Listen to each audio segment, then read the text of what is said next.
you know, you work a lot with a bunch of clients and stuff like that.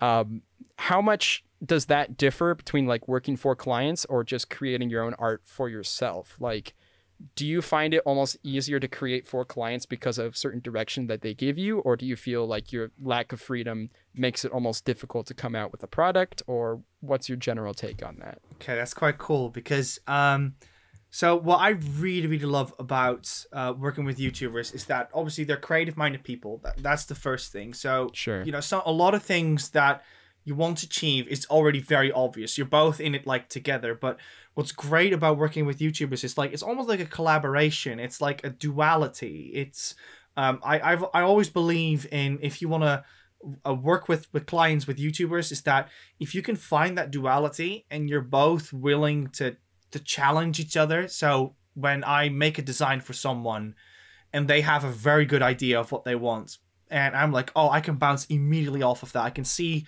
why, you know, why we're doing this commission, why you went for this style, let's do this. And then I create something and then they'll be like, that's great.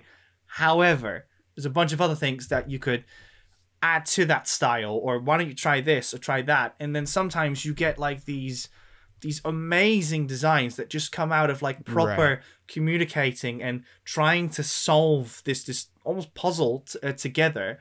And that's what I really like. For instance, when I worked with Wally in the past, Balrog, we really had a good dynamic with what he was looking for versus what I was approaching him with. And yeah, it just that duality, when that's there and you both have a feel for what you want to create, once the best designs come out of that.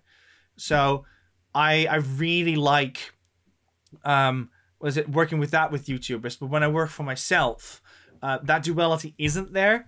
And no one is really writing the rules for you. So it's incredibly liberating in the sense that you can create whatever you want, but at the same time, there's nothing holding you back from trying something else. Like, so sometimes, for instance, when I did my Twitch streams, one of my friends, she drew a chibi version of my head. And at the time, I was like, oh, wow, this looks so cool, but I still need to find a way to make Twitch alerts, so I didn't know what to do. So I just grabbed that asset and I was like, what if I make this into like pixel art? Because I've always really enjoyed the idea of Twitch alert being like something more simpler and more, referred to more like more simpler and smaller things.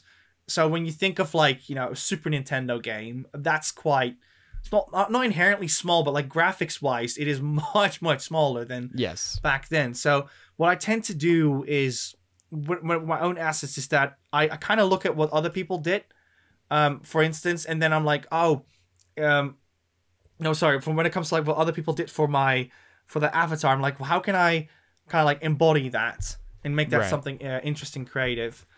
So for my own content, it's so hard. It's really hard to find what it is that you're after, but you tend to kind of levitate towards things that you already have, or maybe something you don't really have control over, because what that person made for me at the time, that was something I had no control over.